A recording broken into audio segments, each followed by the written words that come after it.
9/11-এর পরে আমেরিকা আর ব্রিটেনের নেতৃত্বে যে সন্ত্রাসের বিরুদ্ধে অনন্ত যুদ্ধ শুরু হয়, সেইখানে ভারত যুক্ত হয় এক শর্তে। সেই শর্ত হচ্ছে কাশ্মীরের সকল সমস্যার জন্য সীমা পার্কে আতঙ্কবাদ সবকিছুর জন্য দায়ী। এই বয়ানের প্রতি আমেরিকাকে সমর্থন দিতে হবে। আর তখন থেকেই শুরু হয় আমেরিকার সাথে, প্রেসিডেন্ট বুশের সাথে ভারতের লম্বা খাতিরের যুগ। এই সম্পর্ক শুধু আমেরিকার প্রেসিডেন্ট অফিস স্তরেই নয়, এই সম্পর্ক আর প্রভাবকে আরো গভীর করার জন্য আমেরিকান এমপি এবং সিনেটে ভারতের পক্ষে নিরন্তর লবি করার জন্য ভারত কিছু কৌশল নেয় এবং কিছু সংগঠন তৈরি করে। কি সেই কৌশল? ভারত আমেরিকাতেই বসবাসকারী প্রবাসী ভারতীয়দেরকে সংগঠিতভাবে কাজে লাগানোর জন্য অনেকগুলো কর্মসূচি হাতে নেয়। বলাই বাহুল্য, এই সমস্ত কিছুর কোঅর্ডিনেশনের দায়িত্ব নিয়েছিল আমেরিকায় ভারতীয় এম্বাসি বা ভারতীয় গোয়েন্দা সংস্থা। এই লক্ষ্যে 2003 সালে জন্ম হয় হিন্দু আমেরিকান ফাউন্ডেশন, যারা আমেরিকায় জন্ম নেয়া ভারতীয় বাবা মার পরের প্রজন্ম। যদিও তারা আমেরিকান নাগরিক, তারা গর্ব করে বলে আমরা ভারতীয় নই, আমেরিকান হিন্দু। কিন্তু বাস্তবে এরা ভারত রাষ্ট্রের স্ট্র্যাটেজিক হাতিয়ার সংগঠন, ভারতীয় বিদেশ নীতির বাস্তবায়ক। তাদের মুরব্বীরা আছে তাদের পেছনে, কিন্তু তাদেরকে কেউ দেখে না। 120 মিলিয়ন মানুষের ভারতের বাজারে ব্যবসা দেওয়ার বিনিময়ে আমেরিকান ব্যক্তি, ব্যবসায়ী আর তার সাথে এমপি এবং সিনেটররা মিলিয়ে তারা এমন একটা চক্র, লবি বা প্রেসার গ্রুপ বা কোটারি গ্রুপ তৈরি করে দিয়েছিল, যার লক্ষ্যই ছিল ভারতের রাষ্ট্র স্বার্থ রক্ষা করা। এই আমেরিকান লবির একটা গুরুত্বপূর্ণ অংশ হয়ে ওঠে ইসকন। ইসকন হয়ে ওঠে ভারত রাষ্ট্রের স্বার্থ রক্ষার একটা গুরুত্বপূর্ণ সংগঠন। লবি বা প্রেসার গ্রুপ তৈরি করা আমেরিকায় বৈধ। আপনারা আমেরিকান এমপি তুলসী গ্যাবার্ডের নাম শুনেছেন। এই তুলসী গ্যাবার্ড হচ্ছে ইসকনের আমেরিকান ফেস। তাকে দিয়ে ইসকন তার পলিটিক্যাল প্রোগ্রামগুলো পার্সু করে। এই তুলসী গ্যাবার্ডে কিছুদিন আগে বাংলাদেশে 1971-এর 25শে মার্চ শুধু হিন্দু গণহত্যা হয়েছিল বলে একটা বিবৃতি ছেড়েছিল। যারা বলে ইসকন রাজনীতি করে না, তো এই তুলসী গ্যাবার্ডকে দিয়ে কথা বলান কেন ভাইয়া? যাই হোক, এই নতুন অ্যারেঞ্জমেন্ট বা এই আমেরিকার মাটিতে বসে ভারতের স্বার্থ রক্ষার যে নতুন অ্যারেঞ্জমেন্ট, স্বভাবতই আগের শতকের আমেরিকান ইসকন, আগের কৃষ্ণ প্রেম বিলানো ইসকন, ব্যক্তি স্বাতন্ত্র্যবাদের খাঁচায় বিরহ বা একাকিত্বে আটকে থাকা সাদা আমেরিকানদের মুক্ত করতে আসে ইসকন, এমনকি এর আগের নেতৃত্ব কোনো কিছু এক থাকেনি, সবকিছুই বদলে যায়। সেই আগের ইসকনের মৃত্যু হয়, জন্ম নেয় আর এক নতুন ইসকনের, যার লক্ষ্য এবং ফোকাস বদলে যায়। নতুন ইসকন জন্ম নেয় যার কাজ ভারত রাষ্ট্রের স্ট্র্যাটেজিক হাতিয়ার হওয়া। স্ট্র্যাটেজিক বলতে এখানে বোঝাচ্ছি রাষ্ট্র স্বার্থ উদ্ধারের লক্ষ্যে নেওয়া কৌশল এবং পরিকল্পনা। কংগ্রেস আমলে যেটা ছিল সফট হিন্দুত্ব, তাই এখন হয়ে উঠেছে আরো অ্যাগ্রেসিভ আরএসএস এর হিন্দুত্ববাদ। আর তার তৎপরতার ক্ষেত্র তখন আর পশ্চিম দেশ থাকেনি। ইসকন সেই আমেরিকা থেকে পাড়ি জমায় বাংলাদেশে। এছাড়া সারা দুনিয়ায় ছড়িয়ে ছিটিয়ে থাকা নানা ভৌগোলিক পকেটে হিন্দু জনগোষ্ঠীর উপস্থিতি থাকলে সেখানে ইসকন গড়ে তুলে তাদেরকে দিয়ে ভারতের স্বার্থ রক্ষার কাজ ভারত রাষ্ট্র শুরু করে। ভারত ইসকনকে ঘিরে ভারত রাষ্ট্র সরকারের নীতি এবং স্বার্থ এবং স্ট্র্যাটেজির পক্ষে সকলকে জড়ো করে আগ্রাসী হিন্দুত্ববাদের বোধ জাগিয়ে তোলে, কমপক্ষে সহানুভূতিশীল করে তোলে। এসবই ইসকনের মুখ্য কাজ হয়ে ওঠে। এতে ভারত রাষ্ট্রই যে প্রকাশ্যে হিন্দু রাষ্ট্র হয়ে উঠেছে, ভারতীয় নাগরিককে সে হিন্দু হিসেবেই ট্রিট করে এবং সংগঠিত করে।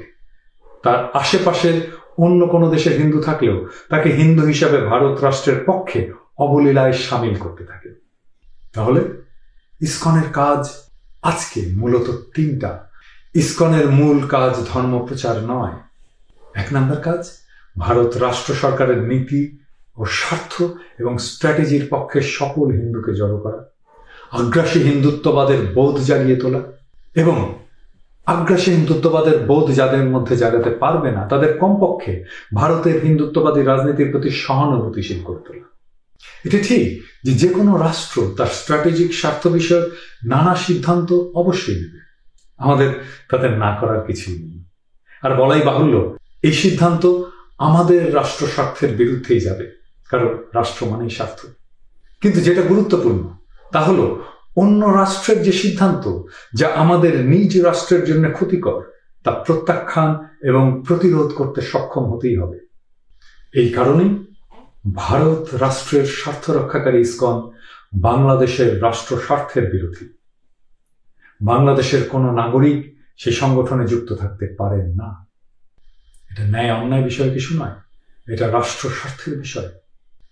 এই ইসকনের তৎপরতা আমাদের প্রধানমন্ত্রীর দপ্তরের অধীনে তদারকি এবং লাইসেন্সিং প্রতিষ্ঠান এনজিও ব্যুরোর মাধ্যমে আর ফরেন ডোনেশন রেগুলেশন অ্যাক্ট 1978, যেটা সর্বশেষ 2016-তে সংশোধিত হয়েছে, সেই আইন দিয়ে প্রতিরোধ করা সম্ভব। আর আমাদের এটা করতে পারতেই হবে।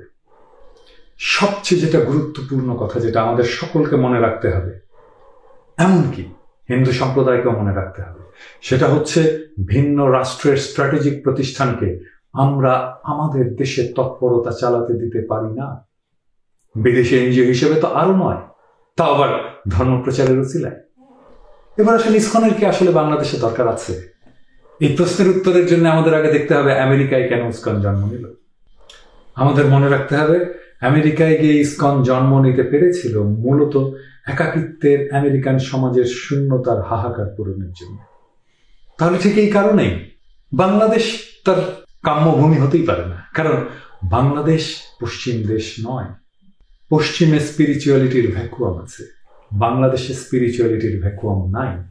বাংলাদেশে হিন্দুদের ধর্মীয় সংগঠন, হিন্দুদের আশ্রম, হিন্দুদের মন্দির, মন্ত্র জানা, শাস্ত্র জানা, বামন পুরুত কোনোটারই কমতি ঘটেনি, কখনো ছিল না। বাংলাদেশের হিন্দুদের পূজা পার্বণ, হিন্দু নারীদের ব্রত, এমনকি বাঙালি সংস্কৃতিতে শ্রীকৃষ্ণ যেভাবে জড়িয়ে আছে, সেভাবে উত্তর ভারতেও চর্চা নেই শ্রীকৃষ্ণকে নিয়ে। তাহলে আমেরিকায় যে কারণে ইসকনের জন্ম, ঠিক সে কারণেই বাংলাদেশে ইসকনকে হিন্দুদের দরকার নেই।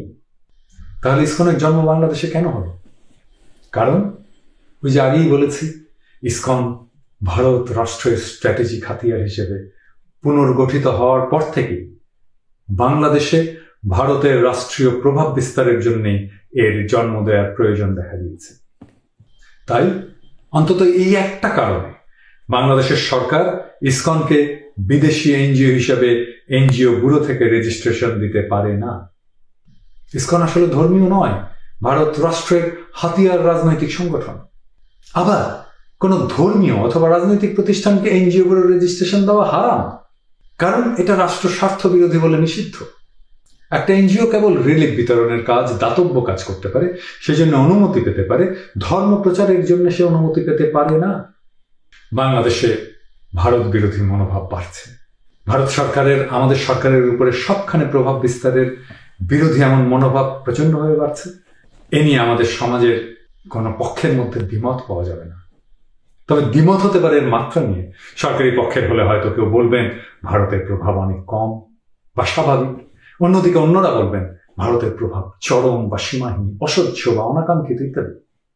আর এইরকম একটা অবস্থার মধ্যে ইসকনের বিরুদ্ধে অভিযোগ, বিরূপ মনোভাব, ক্ষোভ ক্রমেই বাড়ছে।